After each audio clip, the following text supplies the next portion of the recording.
प्यारे विद्यार्थियों, आज हम रसखान द्वारा रचित सवैया का दूसरा पार्ट पढ़ाने जा रहे हैं। इसका पहला पार्ट पढ़ाया जा चुका है, तो आप लोग पहले पार्ट देखने के लिए ऊपर आई बटन को दबाएं और पहले पार्ट देखने के बाद अगर दूसरा पार्ट देखते हैं तो पूरी कविता अच्छी तरह समझ में आएगी। तो शुरू करते हैं।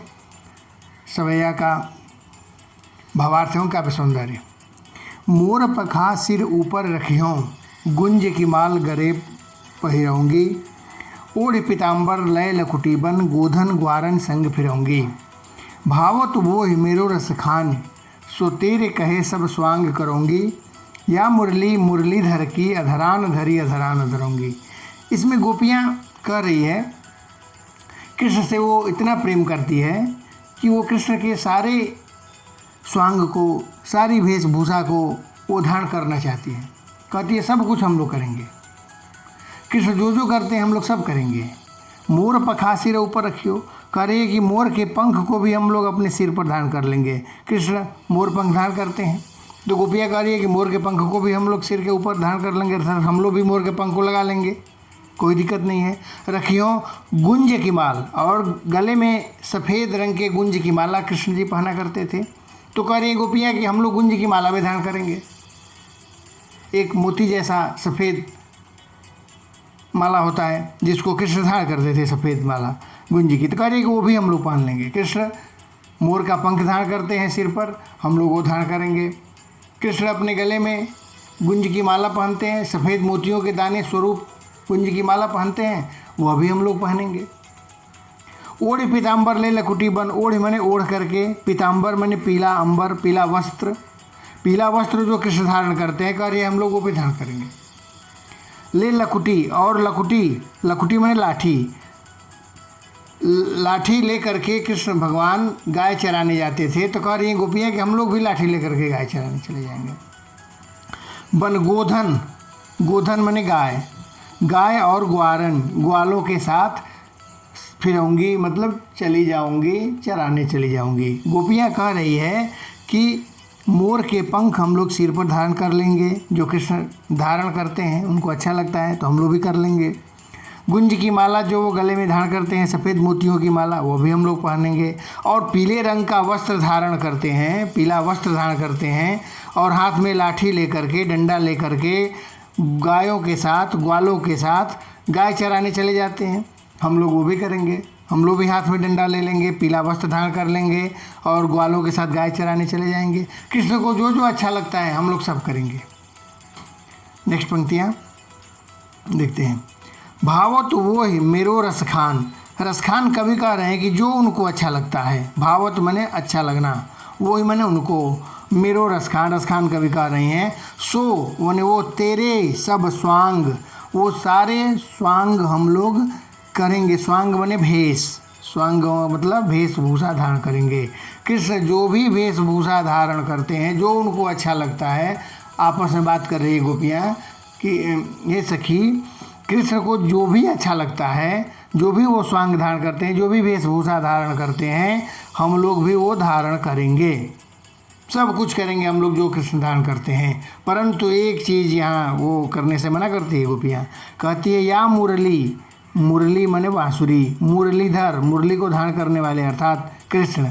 यहाँ मुरली, मुरलीधर में यमक अलंकार है। यमक अलंकार तब होता है जहाँ एक ही शब्द एक से अधिक बार आए और अर्थ अलग अलग होते हैं। यहाँ मुरली मने बांसुरी, यहाँ मुरलीधर मतलब मुरली को धारण करने वाले अर्थात कृष्ण। यहाँ मुरली बांसुरी के लिए और मुरलीधर कृष्ण के लिए आया है, तो एक ही शब्द दो बार आया है दोनों में, यहाँ पर यमक अलंकार है। फिर नीचे भी अधरान धरी अधरान धरूँगी। कृष्ण, गोपियाँ कृष्ण की बांसुरी को अपनी सौत समझती है, सौत की तरह ईर्ष्या करती है, क्योंकि कृष्ण जब बांसुरी बजाने लगते थे तो किसी का ख्याल नहीं करते थे, किसी गोपियों को, सबको भूल जाते थे, उन गोपियों को भूल जाते थे, उसी बांसुरी की धुन में एक हो जाते थे। इसलिए गोपियाँ कृष्ण की बांसुरी से जलती थी। कह तो ये सारे हम लोग वेश धारण करेंगे, जो भी वो धारण करते हैं वेश, जो भी वेश बनाते हैं, मोर का पंख धारण करते हैं, गुंज की माला पहनते हैं, पीताम्बर धारण करते हैं, लाठी लेके गाय चराने जाते हैं, हम लोग सब करेंगे। लेकिन कृष्ण जो मुरली अपने होठों पर रख करके बजाते हैं, या मुरली मुरलीधर की, मुरलीधर अर्थात कृष्ण अपनी मुरली को अधरान, अधरान, अधरान मतलब होठ, अधरा मतलब होठ, न अधरान न मने होठों पर नहीं, धरी अधरा, अधरा मने होठ, न धरूंगी। कह रहे हैं कि वो अपने होठों पर हम लोग धारण नहीं करेंगे। जो कृष्ण हमेशा बांसुरी को अपने होठों पर धारण किए रहते हैं, वह उस बांसुरी को हम लोग धारण नहीं करेंगे, बाकी सब कर लेंगे हम लोग। तो इस तरह से वर्ष इसका पूर्ण हुआ। काव्य सौंदर्य में देखिए, काल में लिखेंगे आप लोग सगुण भक्ति काल, भाषा ब्रज, तीसरा है छंद सवैया, और चौथा है शैली है संगीतात्मकता गेय शैली। इसके बाद इसमें अनुप्रास अलंकार है। अनुप्रास अलंकार कहाँ कहाँ है, इसके पीछे वाली में पहले देखते हैं, दो पंक्ति में। लय लकुटी, लय लकुटी, ल ल दो बार है, जहाँ एक ही वर्ण एक से अधिक बार है वहाँ अनुप्रास अलंकार होता है। तो लय लकुटी ल ल दो बार है, यहाँ पर अनुप्रास अलंकार है। इसके बाद गोधन ग्वारन, ग ग दो बार है, यहाँ भी अनुप्रास अलंकार है। इसके बाद यमक हमने बताया था, नेक्स्ट वाली दो पंक्तियों में यमक अलंकार है। यहाँ पर मुरली मुरलीधर यमक अलंकार का प्रयोग किया गया है। और एक समास भी इसमें समासिक शब्द है, उसको भी हम बता देते हैं। मोर पखा सिर ऊपर रखियो पीताम्बर, ये पीताम्बर समास है। इसका विग्रह दो तरह से हो सकता है, जैसा विग्रह करेंगे वैसे दो समास है इसमें। एक तो अगर करेंगे पीला है वस्त्र जो, तो पीला जिसमें पहला पद विशेषण होता है वो कर्मधारय समास हो जाएगा। अगर इस तरह से करेंगे कि पीला है वस्त्र जो, तो कर्मधारय, क्योंकि पीला वस्त्र की विशेषता बताने के लिए प्रयोग किया गया है पीला, तो पहला पद जिसमें विशेषण होता है वो कर्मधारय समास हो जाएगा। लेकिन इसी को अगर हम दूसरे तरह से विग्रह करते हैं कि पीला है वस्त्र जिसका, अर्थात कृष्ण, पीताम्बर, वो भी होगा इसका, पीला है वस्त्र जिसका अर्थात कृष्ण, तो यहाँ पर बहुब्रीहि समास होगा। तो यहाँ दोनों समास है इस पीताम्बर में, जैसा विग्रह करेंगे वैसा होगा। तो इस तरह से भावार्थ एवं काव्य सौंदर्य संपन्न हुआ। एक और पॉइंट भी लिख सकते हैं इसमें, पीताम्बर समास तो है ही है पीताम्बर में, ठीक है। नेक्स्ट हम लोग लास्ट चौथा सवैया देखते हैं। कानन दे अंगुरी रहिबो, जब ही मुरली धुनि मंद बजे हैं, मोहन तानन सोरस खान, अटाचड़ गोधन गए हैं तो गए हैं। यहाँ पर कह रही है कि कृष्ण की मोहिनी तान को सुन करके हम लोग अनसुना कर देंगे, अपने कानों पर अंगुली रख लेंगे। कह रहे कानन दे अंगुली रहिबो, अपने कान पर अंगुली रख लेंगे, अपने कानों को अंगुली से बंद कर लेंगे।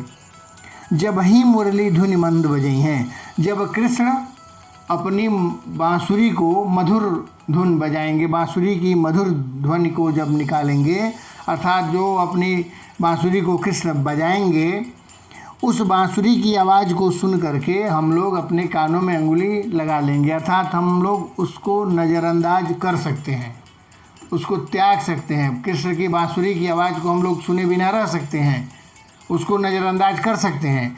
मोहिनी तानन सोरस खान, और अपनी मोहिनी मन को मोहने वाली, तान मने आवाज़ को, रसखान कवि कह रहे हैं कि अपनी मोहिनी आवाज़ में, मन को मोह लेने वाली आवाज़ में जब कृष्ण, तान मने आवाज़, तान, अटाचड़ गोधन गए हैं तो गए हैं। गोधन मने कृष्ण भगवान जब अटारी पर चढ़ करके, अपने कोठे पर चढ़ करके कृष्ण जब मधुर आवाज़ में लोकगीत को गाएंगे, अपनी लोकगीत को गाएंगे, उस समय भी हम लोग अपने कानों पर अंगुली रख लेंगे, नहीं सुनेंगे। इसको भी नज़रअंदाज हम लोग कर सकते हैं। कृष्ण की मधुर बांसुरी की आवाज़ को भी हम लोग नज़रअंदाज कर सकते हैं, नहीं सुनेंगे, कान में अंगुली लगा लेंगे। और अपने मधुर आवाज़ से जब कृष्ण मुरली की मंद मंद धुन बजाना प्रारंभ करेंगे तो भी रख लेंगे, और लोकगीत को अपने अटारी पर चढ़ करके जब कृष्ण गाएंगे, मन को मोहने वाला मन को आकर्षित करने वाला, उस समय भी हम लोग ध्यान नहीं देंगे, अपने कानों में उंगली लगा लेंगे, नहीं सुनेंगे। लेकिन आगे क्या कर रही हैं गोपियाँ, टेरी कहो। टेर मैंने पुकार करके हम लोग कह दे रहे हैं, चिल्ला करके कह दे रहे हैं। टेर मैंने पुकारना, चिल्लाना, आवाज़ लगाना।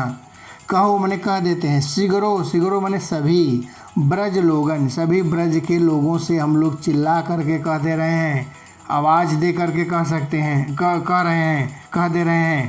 काल को, काल मैंने कल, को मैंने कोई, कितना समझई हैं। कोई कल चाहे कितना भी समझाए, हम लोग चिल्ला करके, आवाज़ दे करके सभी ब्रजवासियों से ये बात कह दे रहे हैं, कल कोई चाहे कितना भी समझाए। मायरी करी हे माता, वाह मुख की मुस्कान, कृष्ण भगवान की मुख की मुस्कान, ये सब तो हम लोग मना कर देंगे। जब वो मधुर ध्वन, बांसुरी की धुन बजाएंगे तो भी हम लोग कान में उंगली रख लेंगे, नहीं सुनेंगे। अपने अटारी पर चढ़ करके लोकगीतों को, मधुर लोकगीतों को गाएंगे, मन को मोहने वाले लोकगीतों को गाएंगे, फिर भी हम लोग अपने कानों में उंगली डाल देंगे, नहीं सुनेंगे, उसको नज़रअंदाज कर देंगे। परंतु जब कृष्ण मुस्कुरा देंगे, मायरी हे माता, जब कृष्ण मुस्कुरा देंगे, मुस्कान मैंने मुस्कुराना, संभारी न जई हैं, न जई हैं, न जई हैं।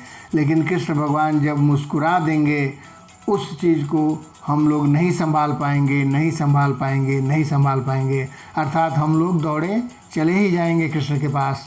उनकी मुस्कान को हम लोग नज़रअंदाज नहीं कर सकते, किसी भी परिस्थिति में हम लोग उनके मुस्कान को नहीं भूल सकते, उनके मुस्कान को नज़रअंदाज नहीं कर सकते, उनकी मुस्कान को त्याग नहीं सकते।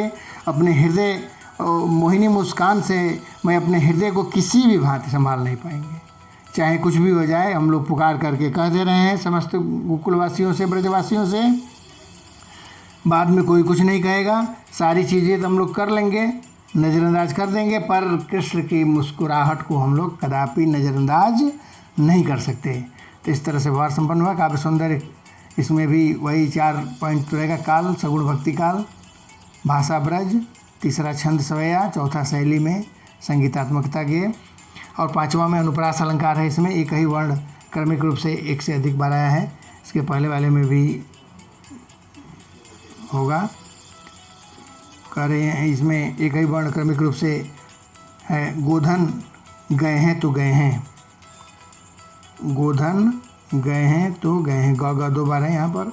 अनुप्रास अलंकार है। इसके बाद इसमें भी अनुप्रास अलंकार होगा, देखते हैं। काल को कितने समझे हैं, क काल को कितने, क 3 बार है तो अनुप्रास अलंकार है। अगर प्रकार लिखना चाहें तो वृत्त्यानुप्रास होगा। 2 बार अगर एक ही वर्ण आता है तो छेकानुप्रास होता है, और 2 से अधिक बार आता है तो वृत्त्यानुप्रास होता है। तो यहाँ वृत्त्यानुप्रास है, परंतु अनुप्रास अलंकार भी लिखेंगे तो सही है। तो इस तरह से भावार्थ काव्य सौंदर्य संपन्न हुआ। किसी भी तरह की अगर समस्या हो, डाउट हो, तो निश्चित रूप से कमेंट बॉक्स में लिखें, यथाशीघ्र दूर करने का प्रयास किया जाएगा।